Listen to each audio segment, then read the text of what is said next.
मुनि अष्टावक्र राजा जनक को परमात्मा और आत्मज्ञान के बारे में बताते हैं। वे कहते हैं, भावस्य भावकः कश्चन न किंचित भावकोपरः उभया भावकः कश्चित एवमेव निराकुलः। कोई भाव को मानने वाला है और कोई कुछ भी नहीं है ऐसा मानने वाला है।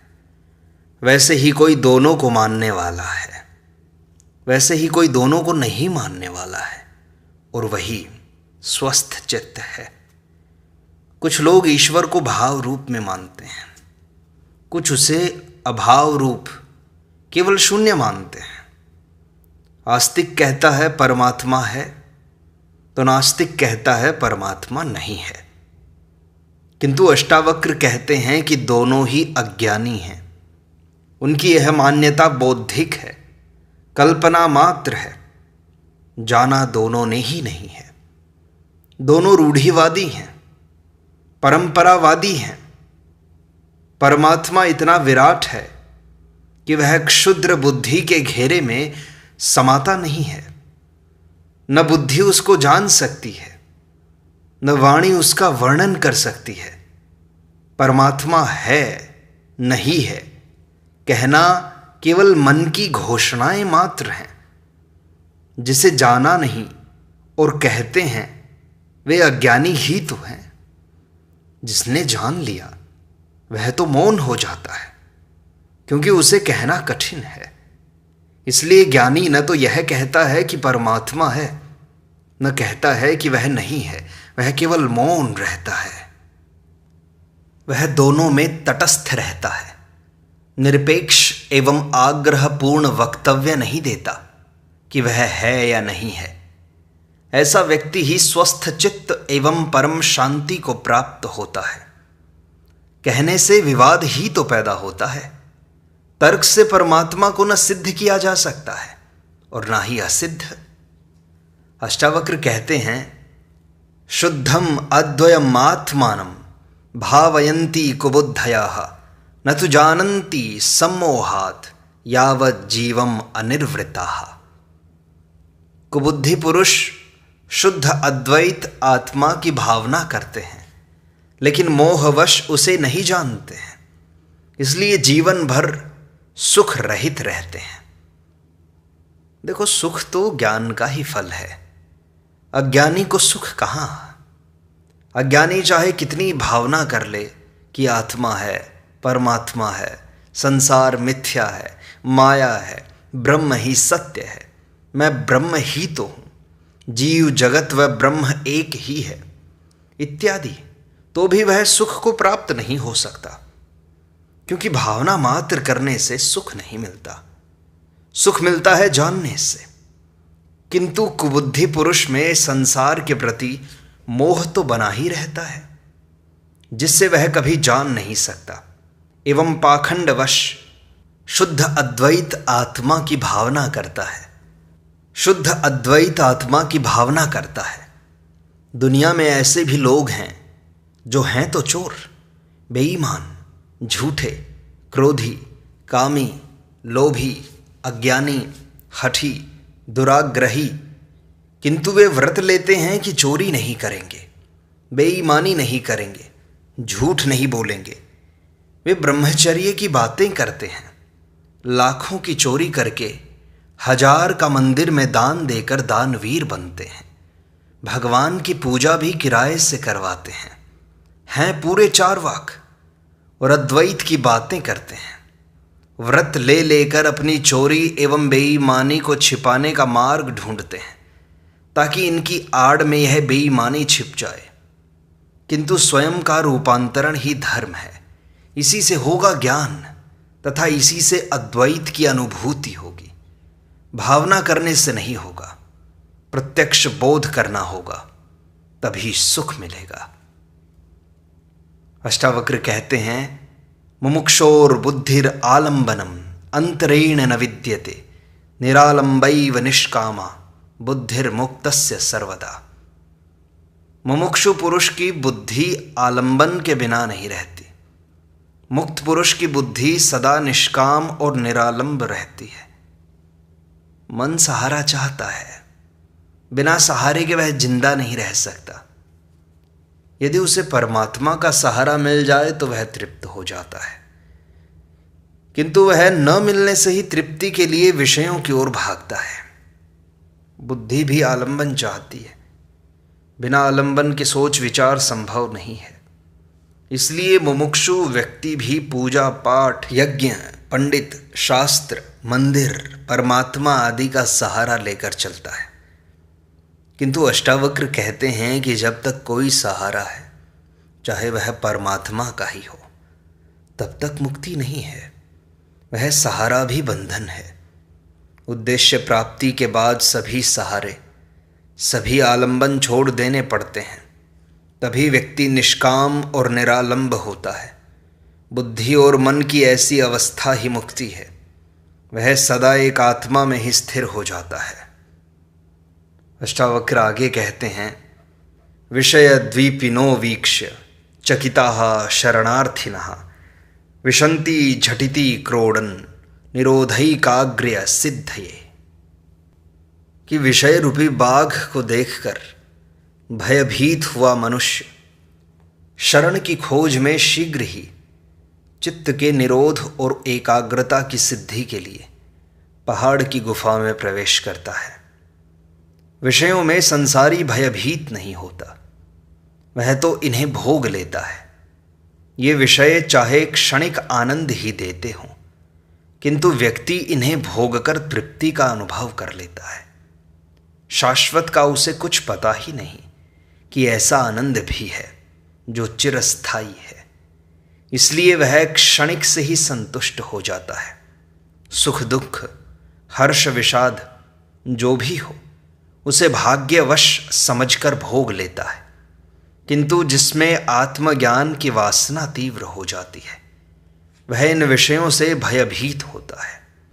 वह इन विषयों के सम्मुख उपस्थित बाघ के समान समझकर इनसे बचने के लिए एकांत कहीं पहाड़ की गुफा में प्रवेश करता है।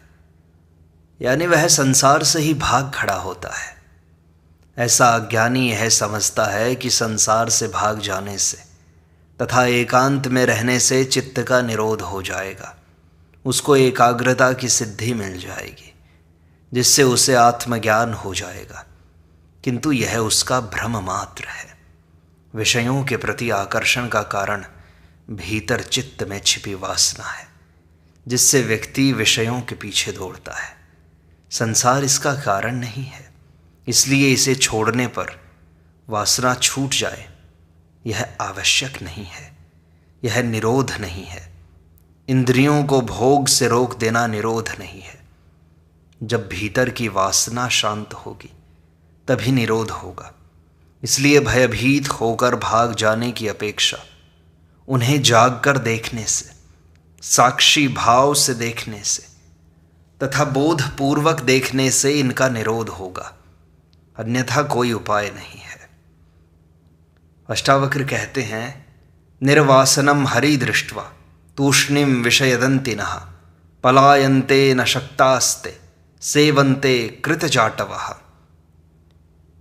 वासना रहित पुरुष सिंह को देखकर विषय रूपी हाथी चुपचाप भाग जाते हैं, या वे असमर्थ होकर चाटुकार की तरह उसकी सेवा में लग जाते हैं।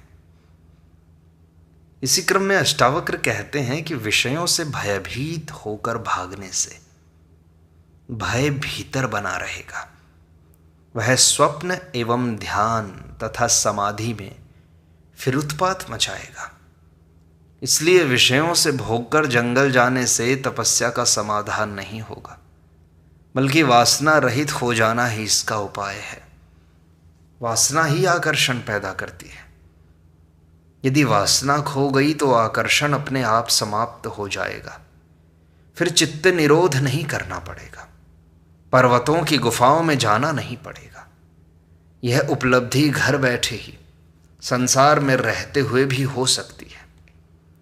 अष्टावक्र कहते हैं कि यद्यपि यह विषय हाथी के समान बलवान हैं, इन्हें आसानी से काबू में करना कठिन है, किंतु वासना रहित पुरुष उस सिंह के समान है जिसको देखकर ये विषय चुपचाप भाग जाते हैं या इतने असमर्थ हो जाते हैं कि उसे प्रभावित न करके केवल चाटुकार सेवक की भांति उसकी सेवा करते हैं, जबकि अज्ञानी वासनाग्रस्त होकर उन्हें भोगता है।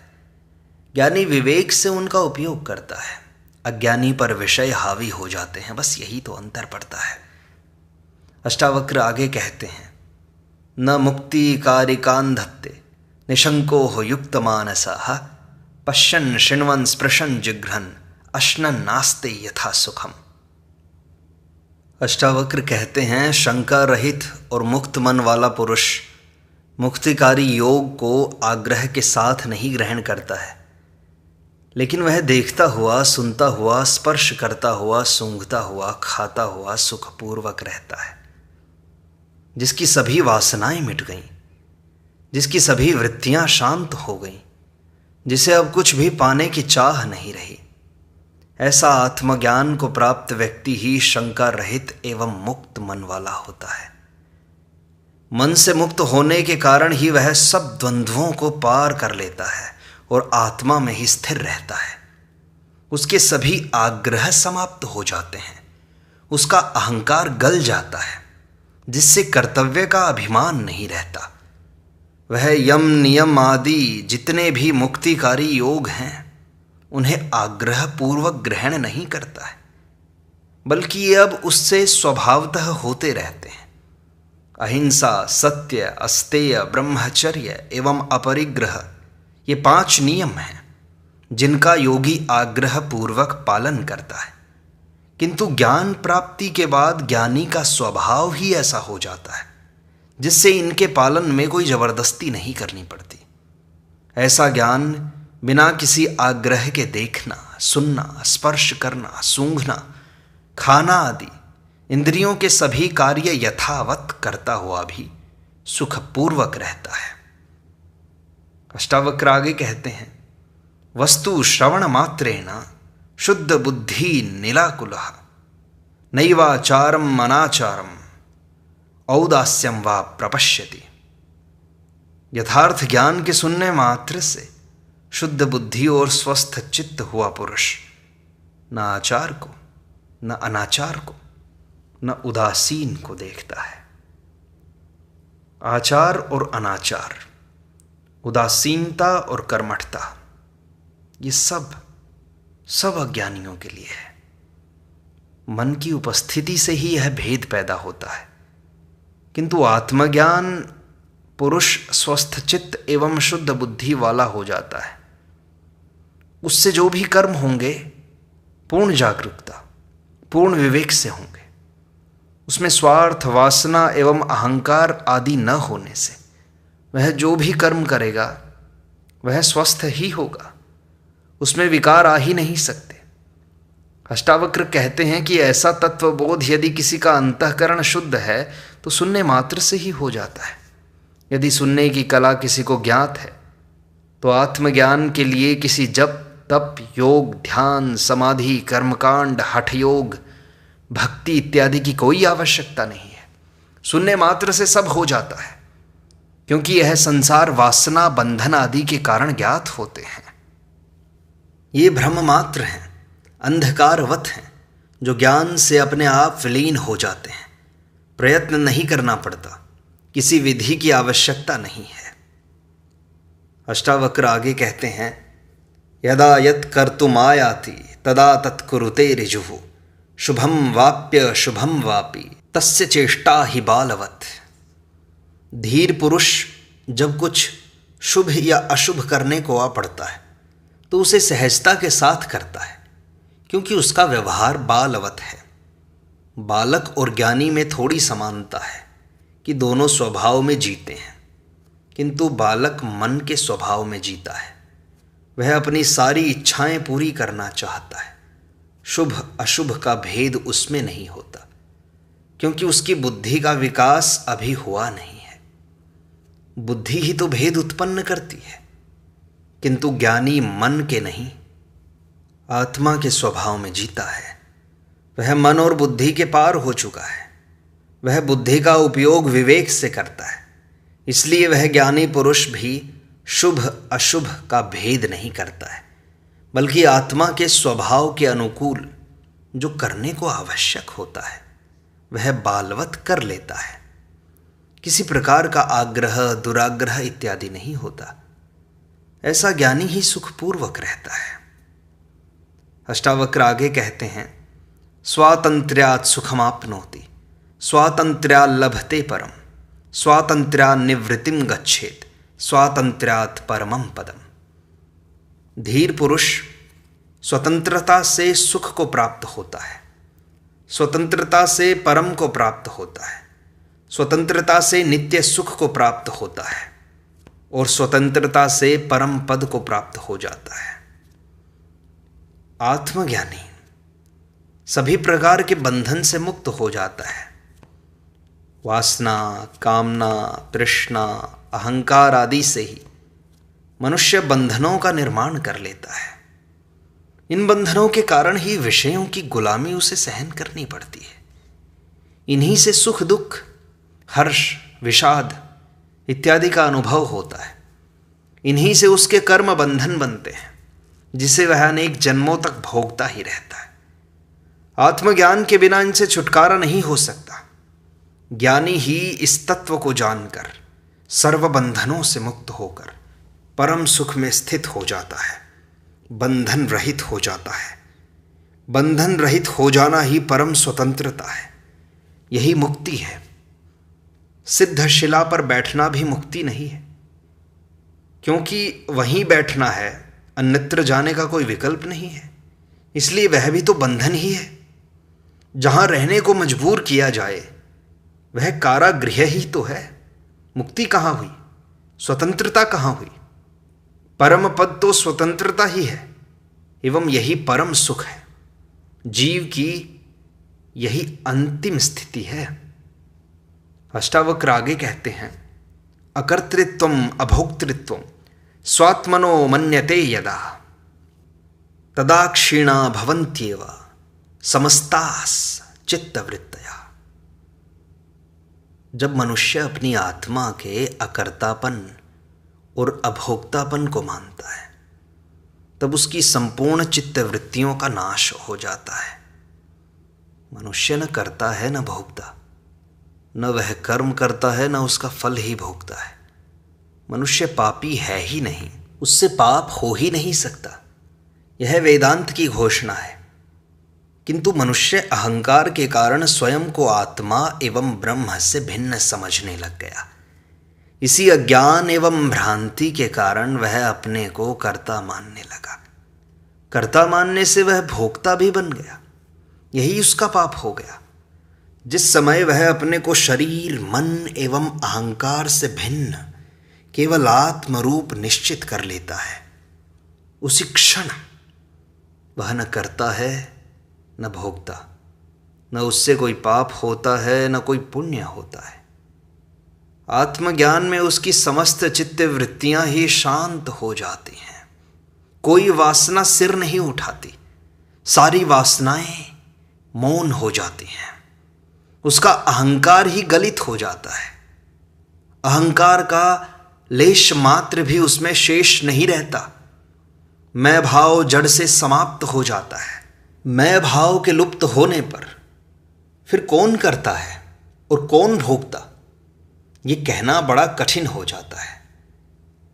आत्मज्ञान की स्थिति में ही ऐसा संभव है, अन्यथा उसका कर्ता एवं भोक्तापन रहेगा ही, जिससे वह पाप और पुण्य का भागी भी होगा। क्योंकि जब अहंकार रहता है तो व्यक्ति कर्ता बनता है। कर्ता के सारे कर्म होते हैं, अच्छे बुरे, पाप पुण्य। जब उसके अच्छे बुरे कर्म होंगे तो उसे बार बार इस चक्र में आना भी पड़ेगा, वह मुक्त नहीं हो सकता। कर्तापन बंधन है। वासनाएं जब तक रहेंगी तब तक कर्तापन रहेगा। इसलिए मूल वासना को देखो, मूल वासना को पकड़ो। मूल वासना को पकड़ने से ही तुम्हें समझ आएगा कि यहीं से हमारा कर्तापन उदित होता है। जब कर्तापन उदित नहीं होगा किसी भी कर्म को हम निष्काम भाव से करेंगे, निष्कामता हमारे अंदर स्वभावतः पैदा हो जाएगी, तब हम मुक्त हो जाएंगे। कोई पाप कोई पुण्य हमसे नहीं होगा, एकदम मुक्त, कर्ता रहित, कर्तृत्व जाता रहेगा, कर्तापन से सदा के लिए हम मुक्त हो जाएंगे। इस प्रकार अष्टावक्र गीता की सरल व्याख्या का यह भाग यहीं संपूर्णता को प्राप्त होता है। शेष अगले अंक में।